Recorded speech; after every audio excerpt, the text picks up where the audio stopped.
Hello, my name is Hannah, and I'm here to talk about the intersection that exists between disabled and queer identities. I'm a queer, non-binary, disabled, neurodiverse person, and I do want to acknowledge my privilege as a white person and the benefits that this privilege brings. Before I start, I with gratitude acknowledge that I'm an uninvited guest, living, working, learning, and teaching on the unceded traditional territory of the Lekwungen, Esquimalt, Swampis, and Wasanich peoples. This piece of art is by Mary August, a two-spirited Coast Salish artist from the Sea Charlotte Nation. The piece is called True Spirit Rising, showing two Coast Salish thunderbirds, symbols of power, protection, and strength, surrounding a two-spirit non-binary human figure. These two-spirit people bring balance to the world and have healing powers, and thunderbirds protect the sacred gendered peoples. So to frame my presentation, here are some definitions.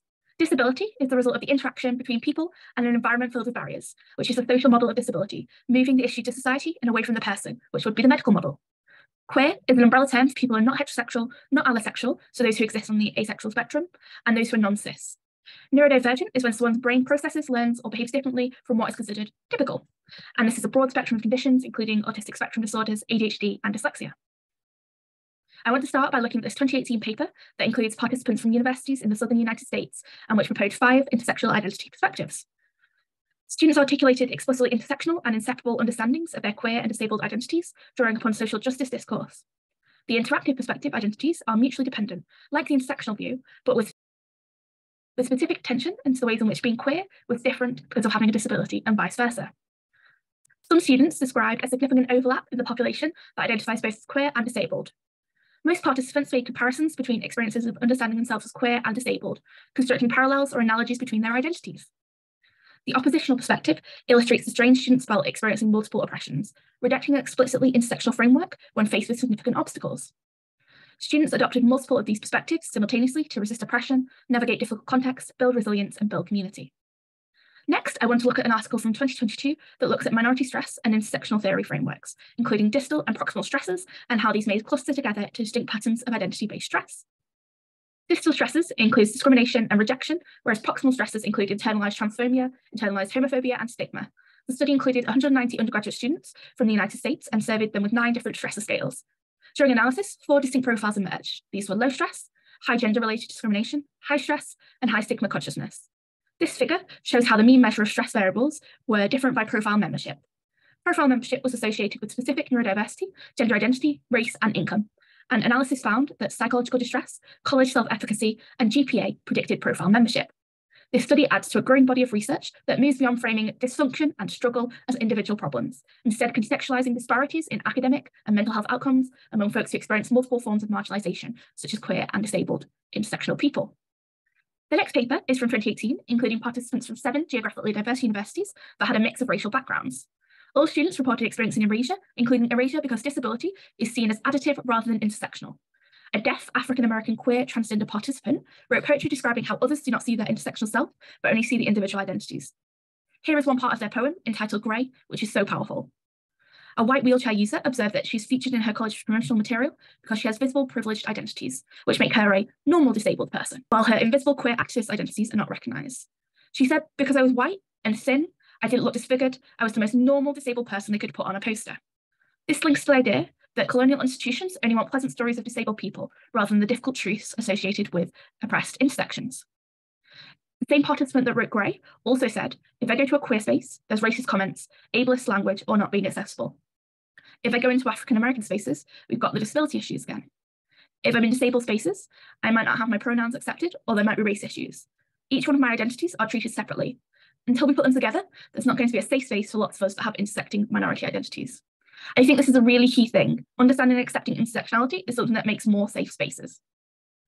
The last research I'm going to talk about is from 2019, grounded in the fact that assigned female at birth people who are neurodivergent are much more likely to be misdiagnosed, underdiagnosed, and underserved than those assigned male at birth. Participants were non-cis people, but identified with womanhood or girlhood in some way, despite not necessarily identifying as women or girls.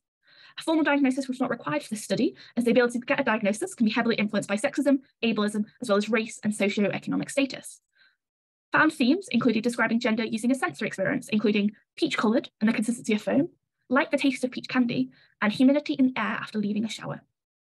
The participants talked about being different through neurodivergence, which gave them practice and experience for being gender diverse, linking the way society and gender norms are overwhelmingly tied to how neurotypical folks see and interact with the world.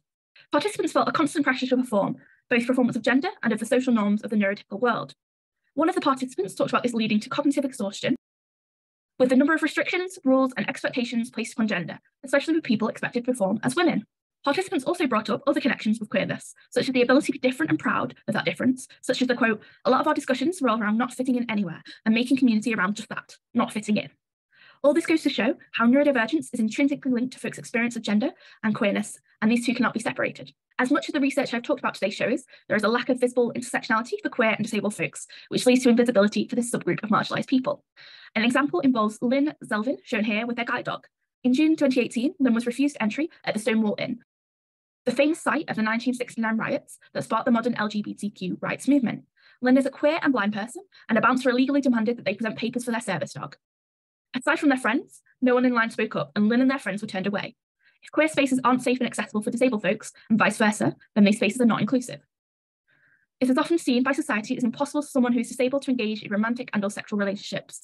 People with disabilities are disproportionately represented as asexual or represented as not capable of romantic relationships. There are also issues around fetishization of folks with both queer and disabled identities. The lack of inclusion mentioned earlier also includes the media. One exception I thought of is Rosie Jones, who's a lesbian woman with cerebral palsy and is an amazing comedian in the UK. She's quoted here related to wanting to see more representation of disabled and queer folks in the media. Here's a list of the references I've used today. In conclusion, people are complex and multifaceted, with many interwoven attributes making up their identity, including multiple intersectionalities. You don't exist as a disabled person separately to existing as a queer person. It's impossible for those things not to interact as we experience our lives as a whole person, not a set of identities. An image I created here intends to summarise this. I also want to wrap up by saying, though we still have a way to go, there are folks starting to carve out their space and create more visibility as folks living in this intersection to tell the stories that need to be heard. Thank you.